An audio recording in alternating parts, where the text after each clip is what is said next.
Assalamualaikum warahmatullahi wabarakatuh. Saya Tamadianto dari Prodi Pendidikan IPA Universitas Muhammadiyah Cirebon. Kali ini kita akan belajar mengenai pendidikan multikultural.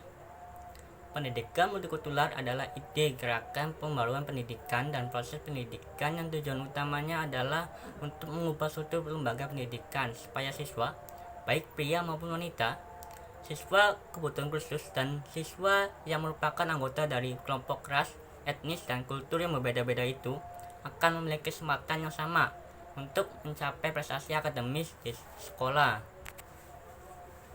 Ada beberapa teori mengenai pendidikan multikultural. Yang pertama, menurut Wallace Allen. Wallace Allen itu sendiri merupakan perintis teori multikultur. Menurutnya, budaya tersebut pluralisme budaya. Jika budaya suatu bangsa memiliki banyak segi dan nilai-nilai, pluralisme budaya didefinisikan menurut Wallace Allen sebagai menghargai berbagai perbedaan dalam batas-batas persatuan nasional. Sebagai budaya yang dominan, white agnostic Protestant harus diakui masyarakat, sedangkan budaya yang lain itu dipandang menambah variasi dan kekayaan budaya Amerika. Yang selanjutnya, menurut James Banks terkenal sebagai perintis pendidikan multikultural. Banks yakin bahwa pendidikan seharusnya lebih mengarah pada mengajari mereka bagaimana berpikir daripada apa yang dipikirkan. Menurutnya, siswa perlu disadarkan bahwa di dalam pengetahuan yang ia terima itu terdapat beraneka ragam interpretasi sesuai kepentingan masing-masing.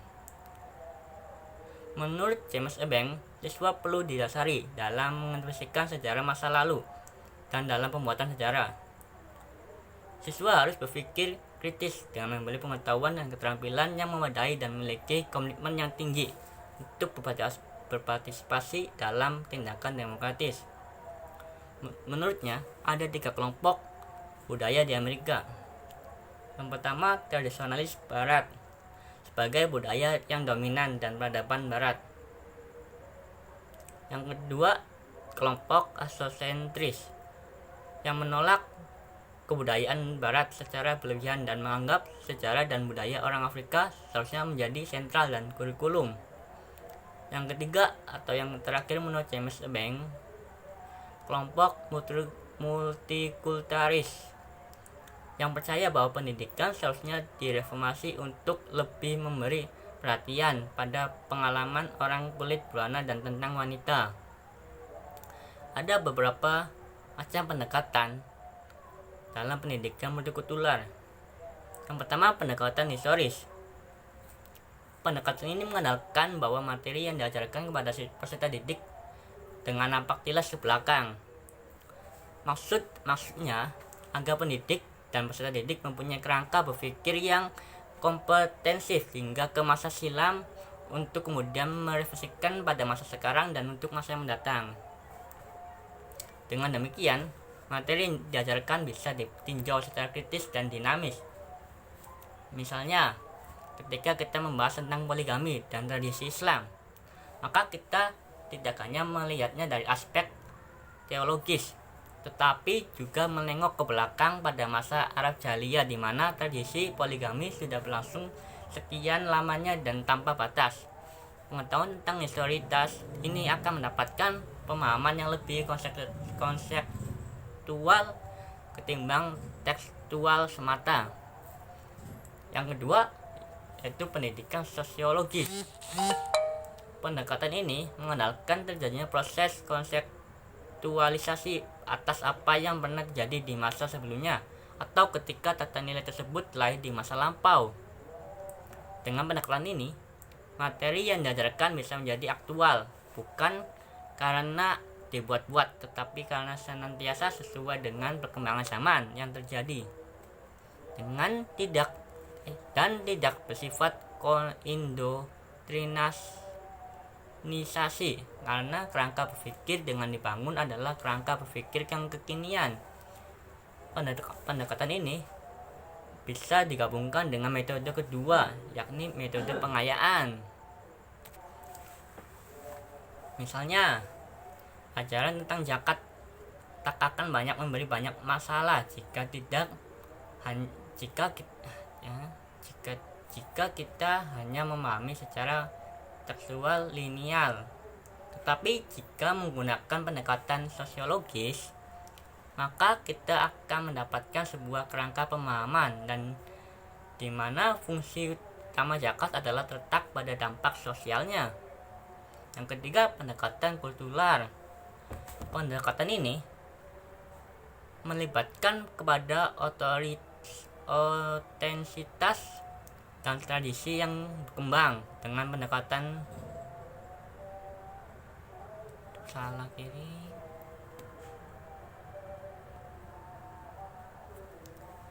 Yang ketiga, pendekatan kultural. Pendekatan ini menitik beratkan kepada otentisitas dan tradisi yang berkembang. Dengan pendekatan ini, peserta didik bisa melihat mana tradisi otentik dan mana yang tidak. Secara otomatis, peserta didik juga bisa mengetahui mana tradisi Arab dan mana tradisi yang datang dari ajaran Islam. Pendekatan kultural mungkin kita melihat lebih kritis antara tradisi masyarakat tertentu dengan ajaran keagamaan yang memang berasal dari ajaran agama.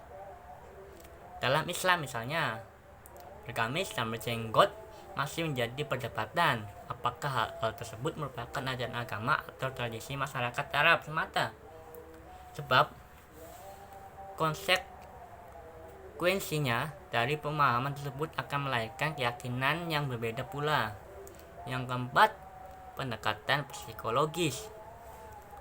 Pendekatan ini berusaha memperhatikan situasi psikologis personal secara tersendiri dan mandiri. Artinya, masing-masing peserta didik harus dilihat sebagai manusia mandiri dan unik dengan karakter dan kemampuan yang dimilikinya. Pendekatan ini menuntut seorang pendidik harus cerdas, pandai, dan melihat keseluruhan peserta didik sehingga ia dapat mengetahui metode-metode mana yang cocok untuk pembelajaran.